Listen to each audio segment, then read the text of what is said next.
निवडणूक काँग्रेस पक्षाला सत्तेत बसवण्यासाठी नाही, ही निवडणूक भाजप पक्षाला सत्तेत बसवण्यासाठी नाही, तुमच्या लेकरांचं आयुष्य भविष्य ठरवणारी ही निवडणूक आहे, तुमच्या लेकरांचं आयुष्य ठरवणारी निवडणूक आहे.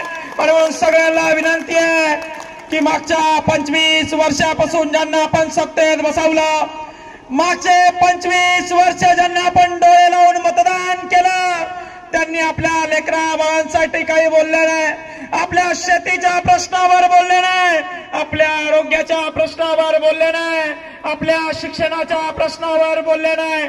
एका व्यक्तीला 25 वर्ष आपण सत्ता देतो, मात्र 25 वर्ष या जनतेचा एकही प्रश्न त्या लोकसभेत मांडला नाही.